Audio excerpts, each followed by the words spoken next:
और इस बीच खबर यह है कि ईरान ने इजराइल पर विनाशक हमला किया है।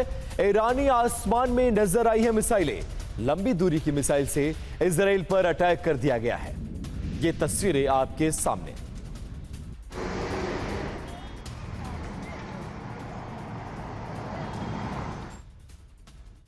और इजराइल के हमलों से दहला है Iran. Air and space university पर हमला कर दिया गया।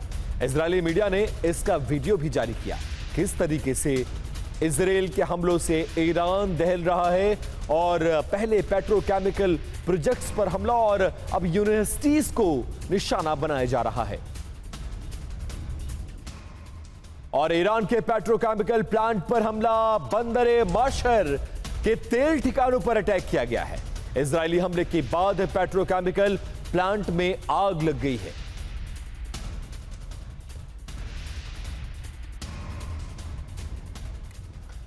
तो ईरान पर इजरायली अटैक का रूट के बारे में जान लीजिए कि क्या कुछ हो रहा है और वो कौन से रूट हैं जिनको निशाना बनाया जा रहा है। इजराइल के टारगेट पर तेहरान और करज शहर रहे हैं। इन दोनों जगहों पर कैस्पियन सागर की तरफ से अटैक किया गया। साथ ही यह भी कहा जा रहा है कि इस अटैक से अजरबैजानी एयर स्पेस का इस्तेमाल किया गया। इजराइल के टारगेट पर तबरीज, खुरमाबाद, केरमनशाह शहर, इन शहरों पर इराकी एयर स्पेस से मिसाइलें दागी गई हैं। अजरबैजान का दावा है कि ईरान पर हमले के लिए हमारे एयर स्पेस का इस्तेमाल नहीं किया गया। इजरायली मीडिया का दावा है कि अटैक के बाद अजरबैजान के विदेश मंत्री की अराकची से बात भी हुई है। और अदन की खाड़ी में यमन का एक्शन देखने को मिला है।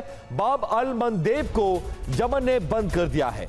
इजरायली जहाजों की एंट्री पर पूरी तरह से इस बंदरगाह पर रोक है।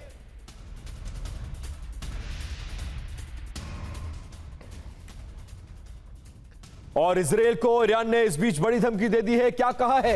एक हफ्ते तक जारी रहेगा हमला, एक दिन का बदला एक हफ्ते तक लेंगे। इजराइल में मचेगी भीषण तबाही। और ये वीडियो देखिए, इसमें साफ तौर पर धमकी दी गई है कि सीज़फायर के बावजूद आपने कैसे हमारे मुल्क पर हमला किया।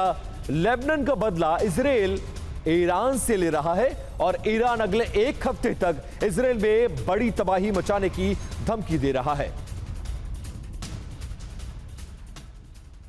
और ईरान का बड़ा ऐलान, 7 दिनों तक हमले का दावा किया गया है। क्या है यह पूरा प्लान?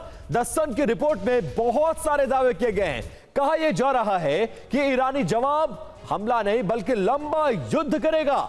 इजराइल से आमने सामने की जंग की तैयारी में इस बार ईरान ने कमर कस ली है। कहा तो यह भी जा रहा है कि प्रॉक्सी नहीं, अब ईरान खुद हमले करेगा। ईरान की रणनीति साफ है कि इजरायली एयर डिफेंस सिस्टम को कमजोर करना है, महंगे इंटरसेप्टर खर्च करवाना, साथ ही इजराइल को कई फ्रंट पर उलझाए रखना। इससे होगा क्या? पश्चिम एशिया में महायुद्ध की आग एक बार फिर से भड़केगी। साथ ही इस युद्ध में अमेरिका समेत कई और देश जो अमेरिका के दोस्त हैं वो भी शामिल हो सकते हैं।